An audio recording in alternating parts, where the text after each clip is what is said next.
bakalan jelasin ciri-ciri dan letak planet yang ada pada tata surya kita. Yang pertama ada Merkurius. Merkurius merupakan planet terkecil yang ada di tata surya kita. Diameternya adalah 4.879 km. Planet ini juga merupakan planet yang jaraknya paling dekat dengan matahari, yaitu 57 juta kilometer. Planet berwarna abu-abu ini bersumbu 430 derajat Celcius pada bagian yang menghadap matahari dan minus 180 derajat Celcius pada bagian yang membelakangi matahari. Yang kedua ada Venus. Planet ini sering muncul pada pagi dan sore hari. Maka dari itu, planet ini juga dikenal sebagai bintang fajar atau bintang senja. Selain itu, Venus juga memiliki warna putih kekuningan.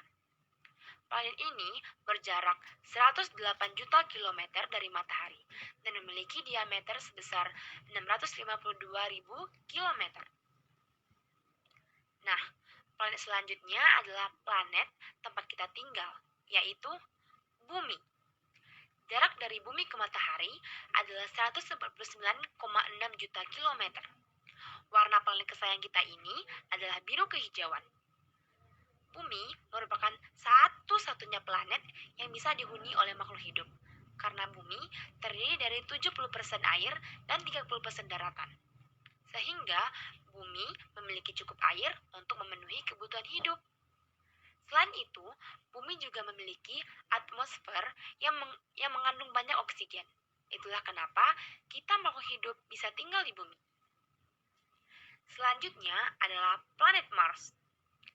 Planet Mars sering disebut planet merah karena permukaannya yang berwarna kemerah-merahan. Jarak antara planet Mars dengan matahari adalah 227 juta kilometer. Dan planet ini memiliki diameter 6.779 km.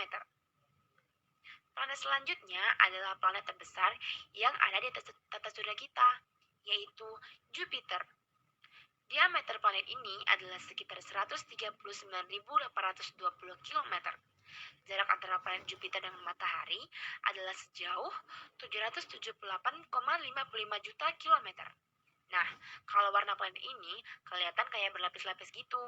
Ya, kombinasi dari warna orange dan putih. Planet selanjutnya adalah planet yang punya cincin nih, yaitu Saturnus. Cincinnya ini terbuat dari gumpalan-gumpalan es yang mengelilingi atmosfernya. Warna dari planet ini adalah putih kekuningan. Diameter planet ini adalah 116.463 km. Jarak antara planet ini dengan matahari adalah 1,4 miliar kilometer. Selanjutnya adalah planet yang berwarna biru muda, yaitu Uranus. Diameter planet ini adalah 50.724 km. Planet ini merupakan planet dengan suhu terdingin loh, yaitu minus 224 derajat Celcius. Nah, planet yang terakhir yang ada pada tata surya kita adalah Neptunus. Planet ini berwarna biru dan berdiameter 49.244 km. Planet ini letaknya paling jauh nih dari matahari. Jaraknya yaitu 4,5 miliar kilometer. Nah, itulah tadi penjelasan mengenai planet-planet yang ada di tata surya kita ya. Selanjutnya ada rotasi. Rotasi adalah gerakan suatu objek atau benda dalam ruang 3 dimensi yang berputar mengelilingi sumbu tertentu. Sumbu rotasi dapat menjadi garis, sumbu poros, atau pusat rotasi yang diakui secara teoritis. Rotasi ditemukan dalam berbagai fenomena alam, seperti perputaran planet, bintang, dan benda-benda lain dalam tata surya, serta dalam objek-objek yang berputar di bumi, seperti roda dan piringan. Dalam fisika, rotasi adalah salah satu dari dua jenis gerakan dasar dalam mekanika, bersama dengan translasi atau pergerakan linier. Rotasi bumi adalah gerakan bumi pada sumbunya yang mengakibatkan bumi berputar pada porosnya setiap 24 jam. Gerakan ini memungkinkan adanya pergantian siang dan malam, serta perbedaan waktu di seluruh dunia. Kecepatan rotasi bumi pada khatulistiwa sekitar 1.670 km per jam. Di dalam tata surya terdapat dua planet dengan rotasi yang unik, yaitu Venus dan Uranus. Venus dengan rotasinya yang terbalik, sementara Uranus dengan rotasinya yang menggelinding. Hal ini dikarenakan sudut kemiringan kedua planet tersebut yang cukup ekstrim. Untuk Venus, jumlah harinya lebih lama dari tahunnya. Jadi rotasinya memerlukan waktu 243 hari. Sementara periode revolusinya hanya memerlukan waktu 225 hari. Yang artinya kita dapat merayakan tahun baru di planet tersebut setiap harinya. Yang terakhir yaitu revolusi bumi, adalah pergerakan bumi mengelilingi matahari. Bumi mengelilingi matahari dalam lintasan yang disebut orbit. Revolusi bumi menyebabkan terjadinya perubahan musim. Hal tersebut terjadi karena poros bumi mengalami kemiringan terhadap bidang orbitnya. Ketika salah satu belahan bumi condong mendekati matahari, bagian tersebut akan mengalami musim panas. Sementara itu, belahan bumi yang menjauhi matahari akan mengalami musim dingin. Dalam hal ini, jenis musim dibagi menjadi 6 musim, yaitu musim hujan, musim kemarau, musim semi, musim gugur, musim panas, dan musim dingin. Gerhana bulan terjadi ketika bulan tertutup oleh bayangan bumi. Peristiwa ini hanya dapat terjadi ketika posisi matahari, bumi, dan bulan tepat atau hampir membentuk garis lurus dan bulan berada dalam fase bulan purnama. Jenis dan durasi gerhana bulan tergantung pada jarak bulan terhadap simpulnya di orbit. Dalam video akan dijelaskan dua jenis gerhana bulan, yaitu gerhana bulan total.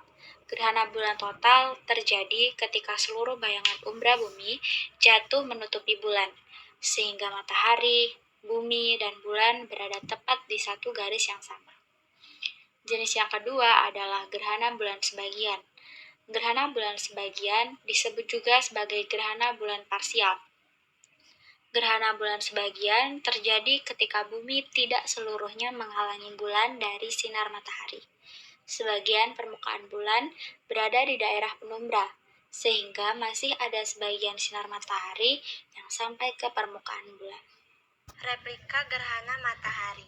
Gerhana matahari terjadi ketika matahari, bulan, dan bumi berada dalam garis lurus sehingga cahaya matahari tertutup oleh bulan. Proses gerhana matahari di sini melibatkan beberapa tahapan, yaitu gerhana matahari sebagian, gerhana matahari total, dan gerhana matahari sebagian lagi. Gerhana matahari sebagian, tahap pertama dari gerhana matahari dimulai dengan gerhana sebagian, di mana bulan mulai menutupi sebagian cahaya matahari. Pada tahap ini, terlihat seperti bulan menutupi sebagian matahari saat melintasinya. Yang kedua, gerhana matahari total. Tahap puncak dari gerhana matahari adalah gerhana matahari total. Pada saat ini, bulan sepenuhnya menutupi cahaya matahari, menciptakan fase totalitas di mana langit menjadi gelap dan hanya cahaya atmosfer matahari yang terlihat sebagai cincin terang di sekeliling bulan. Gerhana matahari sebagian. Setelah fase totalitas berakhir, bulan mulai bergerak menjauh dari matahari dan terjadi gerhana sebagian lagi. Cahaya matahari kembali muncul secara bertahap sehingga gerhana berakhir. Proses gerhana matahari adalah hasil dari interaksi posisi relatif bumi, bulan, dan matahari yang saling berdampak secara astronomis. Ketika ketiga benda langit ini berada dalam garis lurus, terciptalah fenomena alam yang menakjubkan ini.